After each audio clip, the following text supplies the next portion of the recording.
mais uma vez com vocês, nestas conversas com o mundo. E hoje para vir falar de um tema que realmente é do meu muito agrado.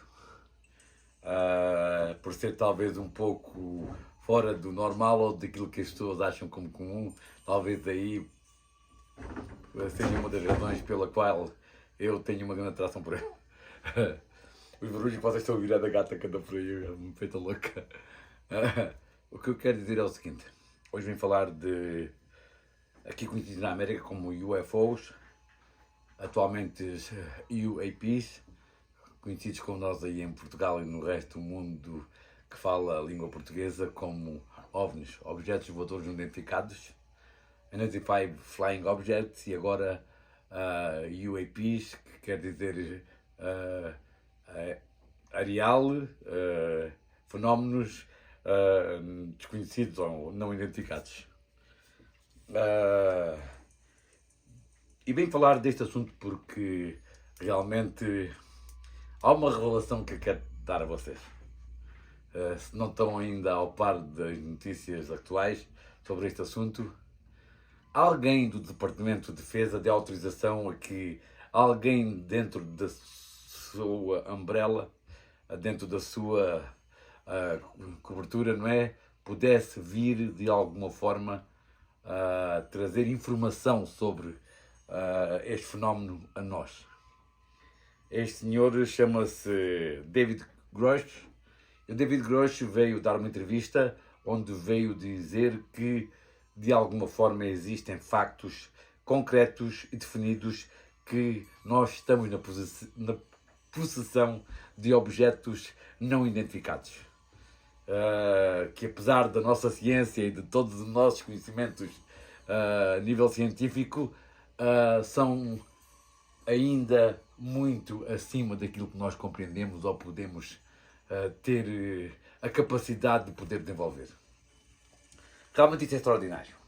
Em 1988, 1989, um senhor chamado Bob Lazar veio a público de alguma forma denunciar que tinha trabalhado na área 51, no Nevada, que é um estado que fica ali onde fica o Las Vegas.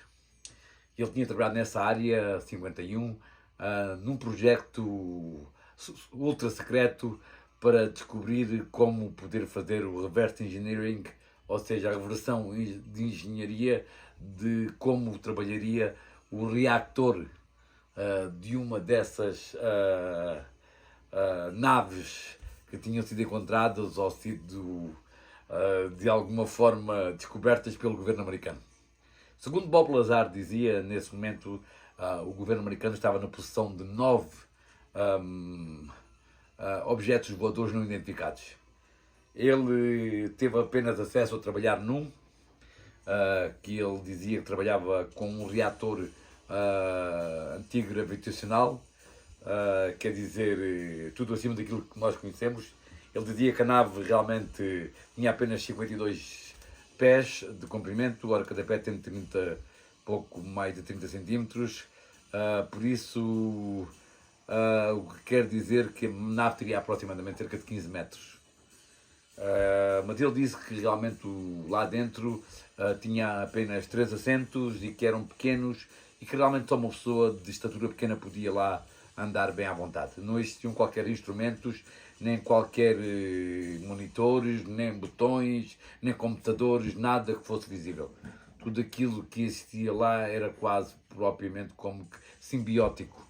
Ele diz que ao trabalhar Bob Lazar, segundo Bob Lazar disse em algumas entrevistas que deu, ele diz que trabalhar dentro daquela área, tentando descobrir como é que os sistemas funcionavam, era quase como estar a trabalhar em magia, como descobrir como é que as magias acontecem. Era realmente algo incrível. Ele disse até numa das entrevistas, que realmente eu me recordo, em que ele disse era como nós, neste momento, pormos um reator nuclear no século XV.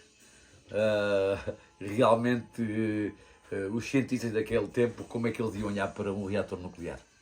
Como é que eles iam compreender o que é que estava a acontecer ali? Porque é que as pessoas estavam a morrer? Porque eles nem sequer conheciam a radiação. Não é? Quanto mais conhecer como explorar essa energia e como tirar daí vantagens, não é? O que é certo é o seguinte, este David Grush teve a autorização do Departamento de Defesa americano para poder vir falar sobre este assunto. Há algum tempo atrás, algumas imagens inéditas de caças americanos que apanharam no seu radar e nas suas câmaras os que eles chamam os tic-tacs. Os tic-tacs são pequenos objetos que voam a altas velocidades, mas que de alguma forma são fenómenos aéreos não identificados, não é? São os chamados UAPs, como agora lhes chamam, em vez de lhes chamarem UFOs, mudaram-lhe o nome para UAPs. O que é certo é o seguinte, esta nova relação deste Mr. Que tem trabalhado em projetos super secretos e que tem um ranking bastante elevado dentro do Departamento de Defesa, vir trazer esta novidade. Eu acredito pouco a pouco o governo americano tem vindo a tentar a apalpar o terreno para saber qual é a reação da população, das massas religiosas e de alguma forma compreender como é que é a reação da população em geral, não é só aqui dentro da América, mas um pouco pelo mundo inteiro, através destas revelações.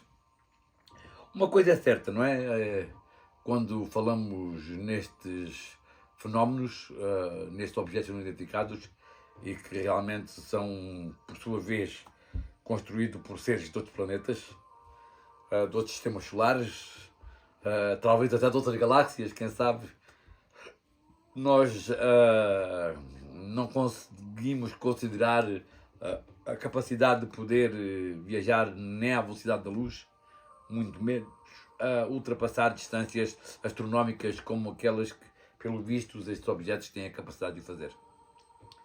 O que é certo é nisto?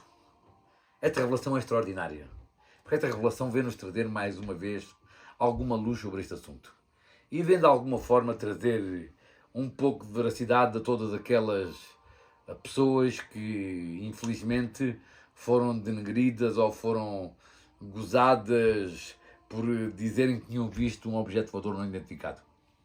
Infelizmente eu nunca vi nenhum. Realmente, era algo que eu adoraria ver. Sem dúvida era algo que eu, uau, era um presente dos grandes para mim.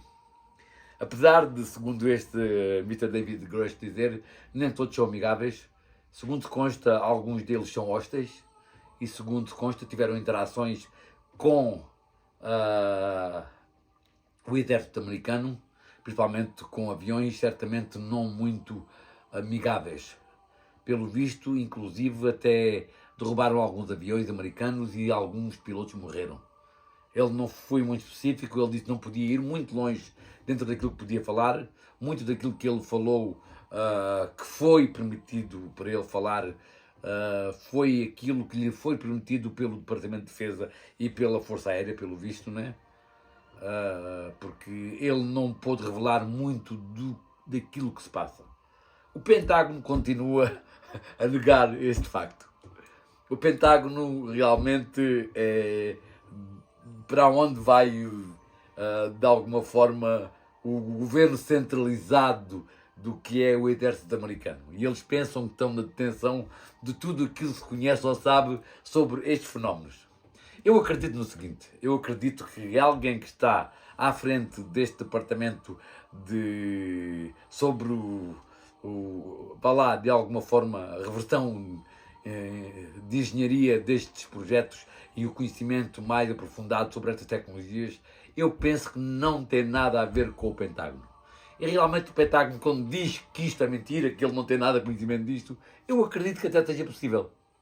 Eu acredito que quando isto apareceu em 1940 e qualquer coisa, em Roswell, também no New México, foi a primeira caída de um objeto voador não identificado, pelo menos documentado pelos jornais, na altura, que depois vieram mais tarde as entidades governamentais dizerem que tinha sido apenas um balão meteorológico, realmente muito conveniente, mas que não convenceu a maior parte das pessoas. naturalmente, mas o que é certo é o seguinte, estamos sem dúvida perante algo que devemos considerar, como é que eu digo isto? É bom, é mau, tudo tem o seu lado positivo e negativo, tudo tem o seu lado bom e o lado do mau. Como este senhor disse, o David Crush, disse que alguns estas interações com estes objetos voadores não identificados não foram amigáveis. Quer dizer que houve alguma hostilidade da parte dos objetos voadores não identificados, ou do UAP, conforme queiram chamar. O que é certo é o seguinte, devemos ter cuidado com aquilo que estamos a lidar. Cuidado quando abrimos a caixa de Pandora. Eles podem ser amigáveis, como podem ser hostis. Ninguém sabe realmente qual é o papel deles, o que é que eles estão aqui a fazer. Isto é tudo muito bonito, todos queremos ver OVNIs, como eu quero também, não é? Mas qual é a intenção deles ao estar no nosso planeta? Qual é a razão por que não se revelam? Qual é a razão por que se têm mantido no anonimato e de alguma forma escondidos de todos nós? São as suas intenções benéficas ou maléficas para todos nós? Há aqui vários fatores a considerar e que às vezes nós, quando olhamos para este fenómeno, pensamos unicamente na alegria de poder conhecer outras espécies, de saber que há vida noutros planetas e saber que não estamos só no universo. Como Carl Sagan diria, e eu concordo perfeitamente, seria um desperdício enorme de espaço se não houvesse mais ninguém para além de nós. E como o Fermi disse, seria realmente também algo assustador saber que estamos sós no universo.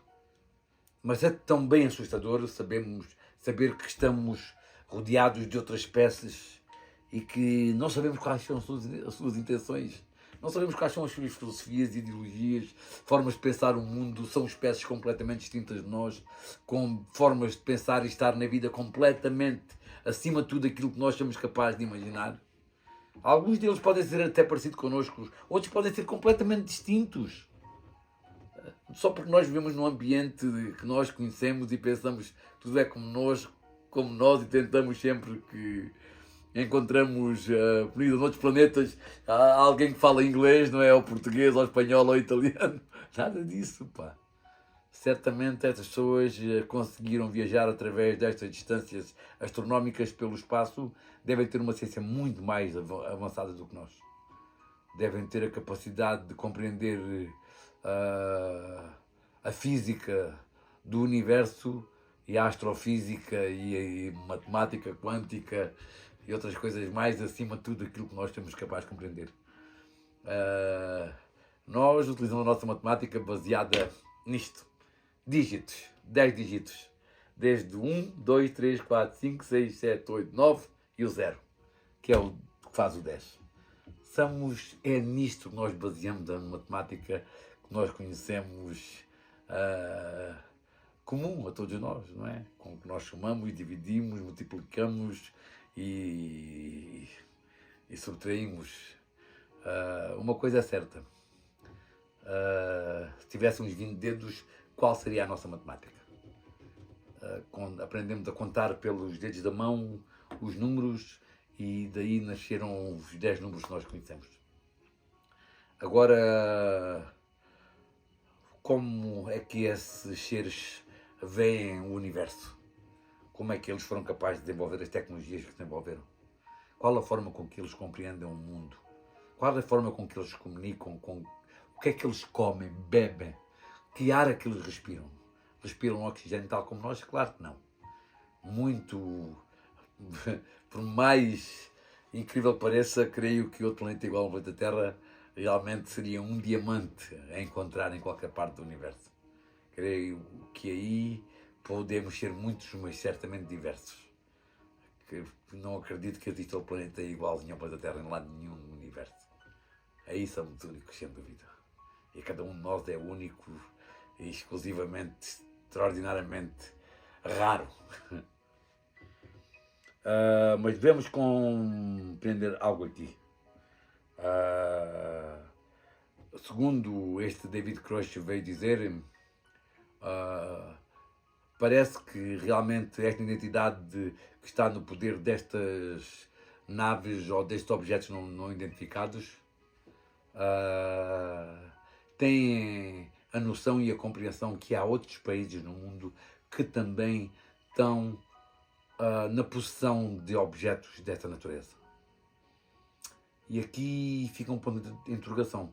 Quais são esses países?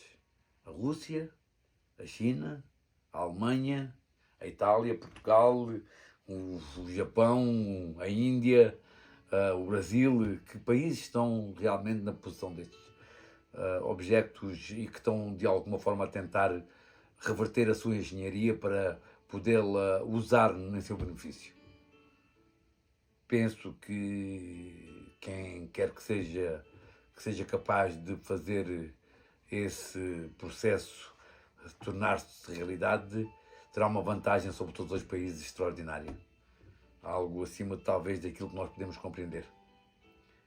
Segundo Bob Lazar disse, na altura o elemento dentro da escala dentro da tabela periódica que alimentava o reator antigravitacional que dava poder ao objeto voador que ele estava a estudar, utilizava um elemento que era o elemento 115 da tabela periódica, que ainda hoje não existe estabilizado. Penso que foi de alguma forma num acelerador de partículas qualquer na Alemanha ou numa experiência qualquer, conseguiu-se manter por 3 mil milissegundos talvez um isótopo desse mesmo elemento da tabela periódica, que é o elemento 115. Bob Lazar já tinha falado dele em 1989, quando veio de alguma forma para poder salvar a sua vida ou poder proteger a sua vida, divulgar aquilo que ele tinha visto, porque segundo se consta ele tinha sido ameaçado por as mesmas entidades que o contrataram para ele poder ir trabalhar para a área 51 para poder fazer o conhecimento e de alguma forma conhecer esses reatores e saber como é que eles trabalhavam para poder fazer de alguma forma uma reversão de engenharia que pudesse trazer a nós uma compreensão de como é que eles trabalham e como duplicar a sua forma de trabalhar, não é? Para beneficiar a todos nós, pois, sem dúvida, não é? Algo que me deixa aqui a pensar é o seguinte, não é? Segundo Bob Lazar, quando ele esteve na área 51, ele diz que viu 9 objetos não identificados bastante bem distintos uns dos outros, com formas diferentes e completamente únicos e exclusivos. Nenhum deles era parecido um ao outro. Tinham talvez formas discais, não é? Mas nem todos tinham formas discais, nem todos tinham a forma de um saucer, como eles dizem aqui, ou seja, um prato de sopa, não é? O que é certo é o seguinte, é que realmente cada um deles certamente teria uma engenharia completamente distinta e única. Segundo o Bob Lazar na altura disse, havia várias pessoas a trabalharem em cada um destes projetos, mas não estavam em contacto uns com os outros. Infelizmente, diz ele que talvez para poder minimizar a possibilidade de haver fuga de informação, eles tentavam minimizar a área em que cada um trabalhava e poder de alguma forma aí criar subsecções para que ninguém tivesse acesso ao conhecimento total daquilo que se estava a estudar. Mas o que é certo é o seguinte, estamos no dia 6 de junho de 2023 e no dia 5 de junho deste mesmo ano foi vindo a público que realmente existe um projeto que está na detenção destes objetos. Não é mais nenhuma teoria da conspiração. é um facto real que foi inclusivamente deixado de trazer ao mundo pelo Departamento de Defesa americano. Isto é sério. O Departamento de Defesa americano certamente não daria a luz verde a um whistleblower, como nós temos aqui, como alguém que aperta o apito, ou que quer dizer alguém que vem denunciar o que é que se passa dentro do seu departamento, não é?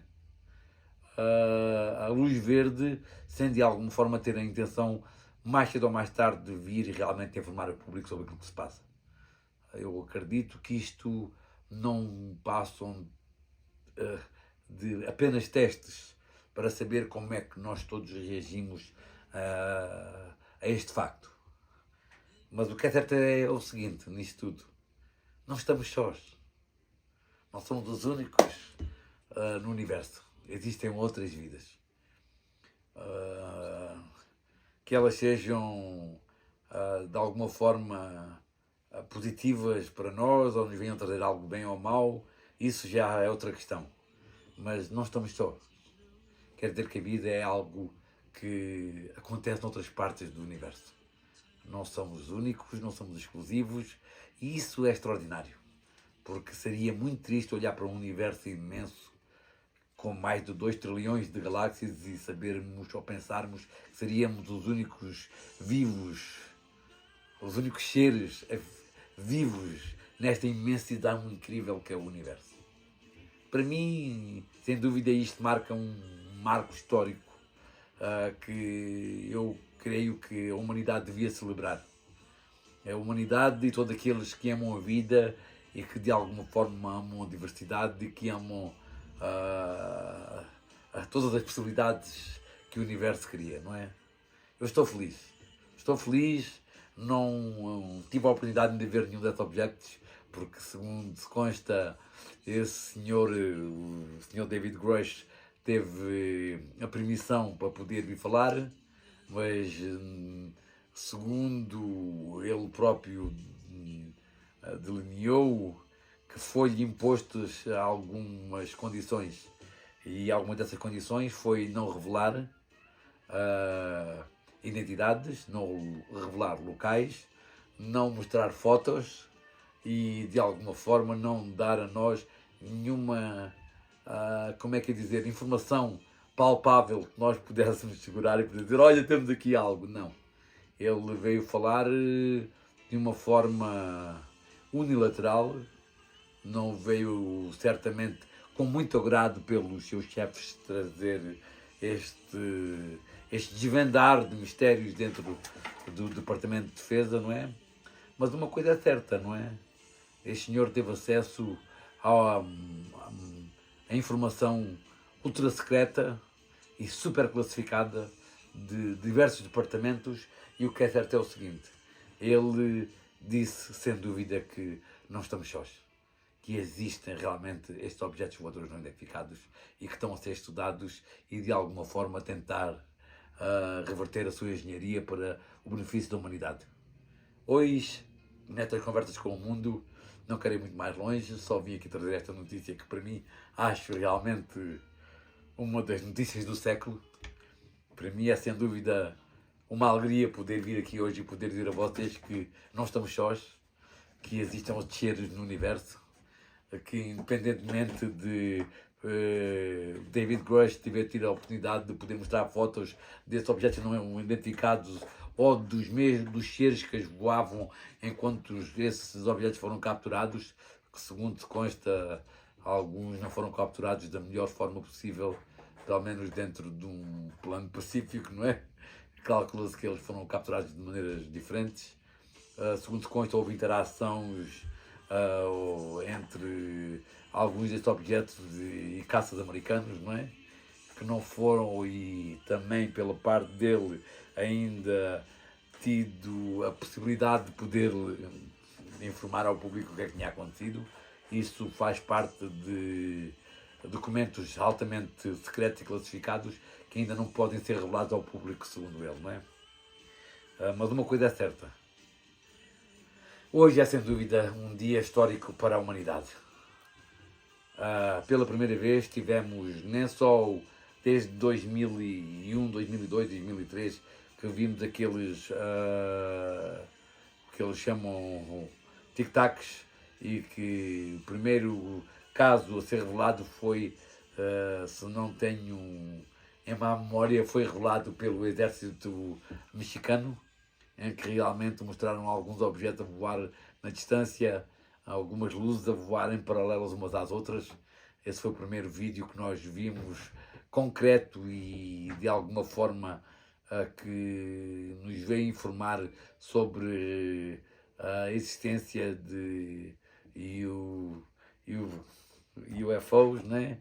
Mas agora temos aqui algo que é muito mais palpável. Temos alguém que trabalhava em altos cargos do Ministério da Defesa e que teve realmente acesso a documentos que justificam e que afirmam que isto é realidade. Ok, malta. Hoje fico aqui com um abraço para todos. Espero que tenham gostado destas revelações, tal como eu gostei. E eu fiquei super contente. É tarde, estou cansado. Hoje comecei um novo trabalho como gerente de um novo sports bar que vai abrir. E eu, mais uma vez, tenho aqui uma nova oportunidade de poder criar algo novo. E para mim é sempre extraordinário as aventuras que eu vou tendo pela vida. O que é importante é o seguinte, malta, é que eu estou feliz hoje. Estou feliz porque realmente o fenómeno dos OVNIs e toda esta coisa relacionada com seres extraterrestres e máquinas super avançadas de navegação pelo universo e pela vida em outras partes do universo, tudo isto me fascina. Por isso acompanhei Carl Sagan através das suas edições do Cosmos, que realmente me fizeram a mim sonhar com estas possibilidades, não é? Isaac Asimov e Ivan Chekhov, que vieram me dizer mais profundamente sobre o conhecimento das galáxias, das estrelas, dos sistemas solares que existiriam para além do nosso, e das nébulas e das tudo aquilo que compõe o universo, desde os buracos negros até às pulsares, até a tudo aquilo que conhecemos e desconhecemos. Há muito mais no desconhecido que existe no conhecido, certamente, sobre o universo. Somos apenas crianças a gatinhar nesta imensa descoberta do conhecimento. Ok, malta, acho que eu fico por aqui. Um abraço para todos e até ao próximo episódio destas conversas com o mundo. Até lá, um bem-aja e um abraço para todos. Bye, bye.